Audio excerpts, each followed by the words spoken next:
ಉತ್ತರ ಕರ್ನಾಟಕದ ಹೆಮ್ಮೆಯ ರೈತ ಧ್ವನಿ ಟಿವಿ ಚಾನೆಲ್, ಬೆವರಿಗೊಂದು ಭರವಸೆ. ರೈತ ಧ್ವನಿ ನ್ಯೂಸ್ಗೆ ಸ್ವಾಗತ. ಪುರಸಭೆಯ ನಾಮನಿರ್ದೇಶಿತ ಸದಸ್ಯರಿಗೆ ಸನ್ಮಾನ. ಗದಗ ಜಿಲ್ಲೆಯ ಲಕ್ಷ್ಮೇಶ್ವರ ಪಟ್ಟಣದ ಪುರಸಭೆಯ ಕಾಂಗ್ರೆಸ್ ಪಕ್ಷದಿಂದ ನಾಮನಿರ್ದೇಶಿತ ಸದಸ್ಯರಾಗಿ ನೇಮಕೊಂಡ ಪ್ರಕಾಶ್ ಗೊಂಚಿಗೇರಿ ಮಠ್, ನೀಲಪ್ಪ ಪೂಜಾರ್, ಕಿರಣ್ ನವಲೆ, ವಾಸಿಂ ಅಕ್ರಮ್ ಮುಚಾಲೆ, ಮಾಂತೇಶ್ ಗುಡ್ಸಿಲ್ಮನಿ ಅವರನ್ನ ಮಾಜಿ ಶಾಸಕ ಜೆಎಸ್ ಗಡದೇವರ ಮಠ ಅವರ ನಿವಾಸದಲ್ಲಿ ಕಾಂಗ್ರೆಸ್ ಪಕ್ಷದ ಹಿರಿಯ ಮುಖಂಡರ ಸಮ್ಮುಖದಲ್ಲಿ ಸನ್ಮಾನಿಸಲಾಯಿತು. ಬ್ಲಾಕ್ ಕಾಂಗ್ರೆಸ್ ಅಧ್ಯಕ್ಷ ಜೆಆರ್ ಕೊಪ್ಪದ್, ನಗರ ಘಟಕದ ಅಧ್ಯಕ್ಷ ಅಂಬರೀಶ್ ನಂಬದಮನಿ ಅವರು ಮಾತನಾಡಿ, ಈ ಸಮಯದಲ್ಲಿ ಮಾಜಿ ಶಾಸಕ ಜೆಎಸ್ ಗಡ್ಡದೇವರ ಮಠ, ಪುರಸಭೆಯ ಸದಸ್ಯರು ಸೇರಿಸಿದಂತೆ ಪಕ್ಷದ ಮುಖಂಡರು, ಕಾರ್ಯಕರ್ತರು ಇದ್ದರು. ವರದಿ ವೀರಣ್ಣ ಹಡಪದ್, ಲಕ್ಷ್ಮೇಶ್ವರ್. ನ್ಯೂಸ್ ಡೆಸ್ಕ್, ರೈತ ಧ್ವನಿ ನ್ಯೂಸ್, ಹಾವೇರಿ. ಏನು ನೋವುಗಳು ಏನು ಕೆಲಸ ಕಾರ್ಯಗಳು ಅವನ್ನೆಲ್ಲ ನಾವು ಚಾಚು ತಪ್ಪದೆ ಪಾಲಿಸಬೇಕು. ಪಕ್ಷದ ನಿಯಮಾನುಸಾರವಾಗಿ ನಾವು ನಡ್ಕೊಂಡು ಇವತ್ತು ಪಕ್ಷ ಏನು ಇವತ್ತು ಒಂದು ನಿಯಮ ಇದೆ, ಆ ನಿಯಮನ ತಾವು ಪಾಲಿಸಿ ಇವತ್ತು ಸಾರ್ವಜನಿಕ ಸೇವೆಯಲ್ಲಿ ತಾವು ತೊಡಗಿಸಿಕೊಂಡು ಪಕ್ಷದ ಮತ್ತು ಪಕ್ಷದ ಅಭಿನಂದನೆಗಳನ್ನು ಸಲ್ಲಿಸ್ತಾ ಇದ್ದೇವೆ.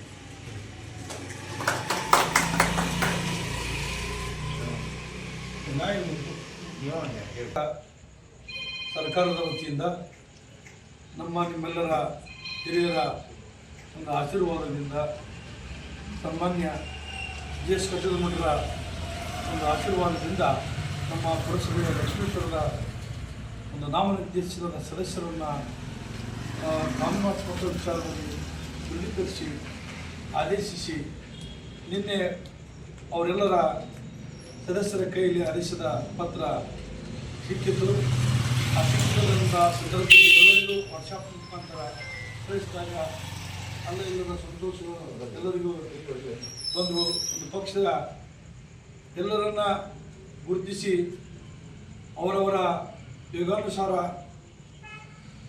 ಪಕ್ಷ ಯೋಗ್ಯತೆ ತಕ್ಕಂಗ ಅವರಿಗೆ ಸೇವಾ ಮಾರ್ಗವನ್ನು ಸೂಚಿಸಿ ಅವರ ಒಂದು ಈ ಮುನ್ಸಿಪಾಲ್ಟಿಯ ಸದಸ್ಯರನ್ನು, ಮುನ್ಸಿಪಾಲ್ಟಿ ಎಲ್ಲ ಸದಸ್ಯರೊಂದಿಗೆ ಸಹಕಾರದೊಂದಿಗೆ ಯಾವತ್ತು ಸಾರ್ವಜನಿಕರ ಹಿತದೃಷ್ಟಿಯಿಂದ ಎಲ್ಲರ ಸೇವೆಯನ್ನು ಚಾಚು ತಮ್ಮ ಮನೆಯ ಕಾರ್ಯಕ್ರಮ, ತಮ್ಮ ಮನೆಯ ಕೆಲಸವನ್ನು ನಾವು ಮಾಡ್ತಕ್ಕಂಥ ಭಾವನೆಯೊಂದಿಗೆ ಪಟ್ಟಿನಲ್ಲಿ ಪಕ್ಷದ ಹೆಸರನ್ನು ತರುವುದರಲ್ಲಿ ತಾವು ಯಶಸ್ವಿಗೊಳ್ಳಬೇಕು ಅಂತಕ್ಕಂಥ ವಿಚಾರವನ್ನು ಹೇಳ್ತಾ, ಈ ಆದೇಶಕ್ಕೆ ನಮ್ಮ ಸನ್ಮಾನ್ಯ ಅಧ್ಯಕ್ಷರು ಗುರುತಿಸಿ ಹಲವಾರು ಕಮಿಟಿಗಳ